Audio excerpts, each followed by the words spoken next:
Hello guys, welcome back to my YouTube channel. मेरा नाम है अनीश सिन्हा और आप देख रहे हैं हैशटैग विंडो। तो गाइज, आपका मेरे यूट्यूब चैनल पे बहुत बहुत स्वागत है। और आज हम बात करने वाले हैं, कोई भी अगर न्यू वेबसाइट है और उसको रैंक होने में कितना टाइम लग जाता है। अक्सर ये सवाल आपसे इंटरव्यू में भी पूछा जाएगा, आपसे आप डे टू डे लाइफ में जब आप अपना काम कर रहे होंगे किसी कंपनी के लिए, तब भी ये चीजें पूछी जाएगी आपके बॉस के थ्रू कि आखिर इस वेबसाइट को रैंक कराने में कितना टाइम लगेगा, या फिर आपके क्लाइंट आपसे पूछेगा कि ये वेबसाइट को रैंक ला दोगे आप, कितना टाइम लगेगा। ये अक्सर चलता रहता है, ये इस फील्ड का यही कहानी है। तो इसी के बारे में आज का वीडियो होने वाला है। तो अगर आप मेरे चैनल पर नए हैं तो आप मेरे चैनल को सब्सक्राइब कर लीजिएगा, बेल आइकन प्रेस कर लीजिएगा, और कि जब भी मैं आपके पास कोई नया वीडियो लेके आऊं तो उसकी नोटिफिकेशन आपको मिल सके। तो गाइस, चलिए वीडियो स्टार्ट करते हैं।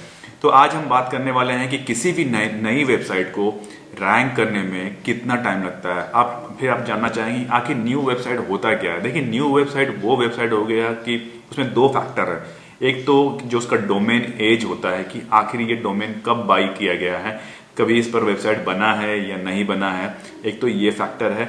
या फिर जो वेबसाइट डोमेन तो हमने बाई कर लिया था बट हमने कभी वेबसाइट डेवलप नहीं किया, तो ये हो गया। और फिर जब हमने वेबसाइट बनाया उसके ऊपर, तो ये एक न्यू वेबसाइट के तौर पर काउंट होता है। तो इसी के बारे में आज का हम बात कर रहे हैं कि अगर कोई न्यू वेबसाइट है और उसको रैंक होने में कितना टाइम लग जाता है।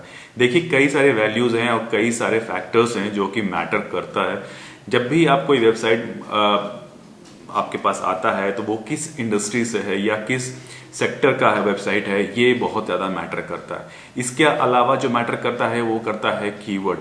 जो आपका कीवर्ड और रिसर्च आपने उस पर्टिकुलर वेबसाइट के लिए किया है वो कैसा है। उसके अलावा अगर मैं बात करूं तो वो डिपेंड करता है कि वो कितने कीवर्ड्स टारगेट कर रहा है। अगर वो 50 कीवर्ड टारगेट कर रहा है या 100 कीवर्ड टारगेट कर रहा है या उससे ज्यादा टारगेट कर रहा है। जो जनरली मैं करता हूं वो 50 to 100 करता हूं। डिपेंड करता है कि कैसी वेबसाइट है, ये अक्सर मैटर करता है। जो उसके बाद जो मैटर करता है वो बहुत जरूरी चीज वो है कंटेंट। कंटेंट इज किंग, ये अक्सर बोला जाता है। वो इसलिए बोला जाता है कि जो कंटेंट हो वेबसाइट का, ऐसा ना हो कि कहीं से कॉपी किया हुआ कंटेंट आपके वेबसाइट पर पुश कर दिया गया और फिर आपको बोला गया कि आप बताइए कि ये वेबसाइट को रैंक करने में कितना टाइम लगेगा। जब भी ऐसा कोई वेबसाइट आपके पास आता है तो जो सबसे पहला काम करना है कि एक बार कीवर्ड रिसर्च कर लीजिए। उसके बाद इसके कंटेंट को जरूर चेक कीजिए कि आखिर ये कंटेंट कहीं से चोरी करके है या फिर कि यूनिक है। चोरी करके मतलब क्या होता है कि अगर ये कंटेंट किसी और की वेबसाइट से उठाया हुआ है तो आपकी जो वेबसाइट है वो रैंक नहीं करेगी, क्योंकि गूगल जो हाई प्रायोरिटी होता है वो उस वेबसाइट को देगी, ना कि आपकी वेबसाइट को देगी। तो इस चीज का भी आपको ध्यान रखना है कि आपका जो वेबसाइट हो वो उसका जो कंटेंट वो बहुत ही यूनिक हो। इसके साथ साथ जो हाई क्वालिटी कंटेंट हो तो ज्यादा बेटर है। हाई क्वालिटी कंटेंट का मतलब होता है कि जो उसमें कीवर्ड डेंसिटी वगैरह जो यूज हुआ है वो बिल्कुल पर्टिकुलर टू द पॉइंट हो।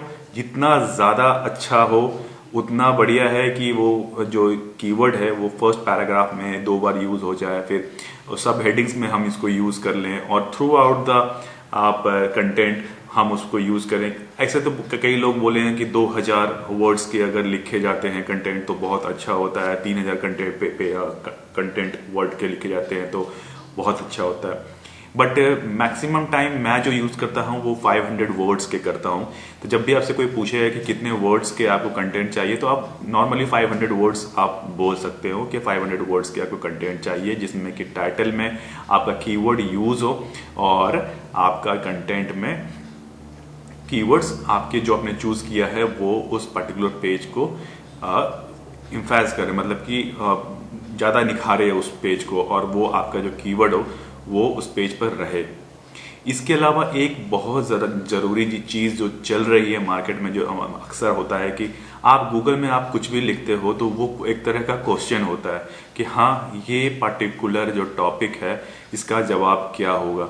तो जितना ज्यादा क्वेश्चन बेस्ड अगर आप रख सकते हैं उतना ज्यादा क्वेश्चन बेस्ड अपने वेबसाइट को रखने की कोशिश कीजिए। उससे ज्यादा से ज्यादा आपका जो पेज होगा वो क्रॉल होगा और आपकी वेबसाइट रैंक करेगी। इसके साथ साथ अगर आप मेरे से पूछेंगे और क्या क्या फैक्टर्स होता है, देखिए फैक्टर्स तो बहुत सारे हैं, जैसा कि उस वेबसाइट पर साइड मैप लगा हुआ है या नहीं लगा हुआ है, रोबोट.txt लगा है या नहीं लगा है, स्कीमा लैंग्वेजेस वगैरह यूज हुए हैं या नहीं हुए हैं, इसके अलावा गूगल के एसईओ फ्रेंडली यूआरएल्स हैं या नहीं है, या फिर आपकी वेबसाइट जो है वो रिस्पॉन्सिव है या नहीं है।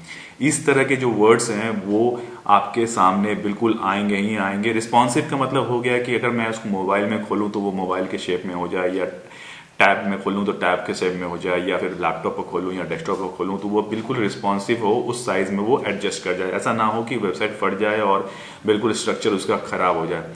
तो कई सारे फैक्टर्स होते हैं, ये सारे फैक्टर्स को आपको एनालाइज करना पड़ेगा, आपको देखना पड़ेगा कीवर्ड की क्या ट्रैफिक है। अगर कोई बहुत ज़्यादा हाई डेंसिटी वाले जो आप कीवर्ड अगर टारगेट कर लेते हैं तो फिर उस पर ट्रैफिक लाना, मतलब उस पर्टिकुलर कीवर्ड को रैंक कराना अपने आप में बहुत बड़ा चैलेंज हो जाता है। तो इस बात का भी आप ध्यान रखिएगा। इसके अलावा अगर मोटा मोटा अगर मार्केट में अगर मैं बात करूं तो क्या चलता है, तो 6 मंथ का टाइम हम जनरली क्लाइंट को देते हैं। तो आप भी ये बात बोल सकते हैं 5 to 6 मंथ। अगर कोई इंडस्ट्री है जैसे कि रियल एस्टेट इंडस्ट्री है या फिर इंश्योरेंस इंडस्ट्री है, इन सब का जो बहुत ज़्यादा ट्रैफिक होता है और बहुत ज़्यादा आप बोल सकते हो कंपटीशन काफ़ी ज़्यादा हाई होता है, तो वहाँ पर आप बोल सकते हो कि 6 मंथ से 8 मंथ आप लग सकता है। आप जब कीवर्ड रिसर्च कर रहे होगे तो आपको ना उस चीज़ का आइडिया लग जाएगा कि उस इंडस्ट्री में क्या कंपटीशन चल रहा है, पर्टिकुलर कीवर्ड की क्या बिडिंग चल रही है। वो बिडिंग से ही आपको एक अंदाजा लग जाता है कि इसके अगर एक वर्ड की प्राइसिंग लगभग 500-600 रुपये एक क्लिक का पड़ रहा है, तो समझ लीजिए कितना ज़्यादा कंपटीशन होगा। तो ये सारे कंपटीशन चलते हैं कीवर्ड्स पे, तो उन सबको अगर आप एनालाइज कीजिएगा और कंप्रेस करके आप सोचिएगा कि आखिर इस पर्टिकुलर वेबसाइट को अगर हम टारगेट करें तो कितना टाइम लग जाता है। सेम अगर हम लोकल बिजनेस को टारगेट करते हैं, लोकल एरिया को टारगेट करते हैं, तो उसमें थोड़ा टाइम फैक्टर और थोड़ा कम हो जाता है। यानी अगर मैं बोलूँ तो आप 3 to 4 मंथ या 4 to 5 मंथ का हम टाइमलाइन हम दे सकते हैं। तो इसी तरह से चलता है, कई सारे फैक्टर्स हैं, आप बिना वेबसाइट को एनालाइज किए हुए टाइमलाइन नहीं दे सकते हैं। तो वो पूरा आप एनालाइज कर लीजिएगा, साइट की स्पीड चेक कर लीजिएगा, ऐसे बहुत जितने फैक्टर्स होंगे ऑन पेज ऑफ पेज, वो सारे के सारे फैक्टर्स आप जरूर चेक कर लीजिए कि कभी भी टाइमलाइन देने से पहले, जो कि मैं करता हूँ। तो आप भी ये चीज़ें फैक्टर्स जरूर चेक कीजिएगा, ठीक है। तो फिर मिलते हैं बहुत ही जल्दी नेक्स्ट वीडियो में, तब तक के लिए टेक केयर। और आप मुझे इंस्टाग्राम पर भी आप फॉलो कर सकते हैं, इंस्टाग्राम का हैंडल आपको मेरे स्क्रीन पर देख रहा होगा, तो आप मुझे इंस्टाग्राम पर भी जरूर फॉलो कीजिएगा। तो फिर मिलते हैं बहुत ही जल्दी नेक्स्ट वीडियो में, तब तक के लिए टेक केयर, नमस्कार।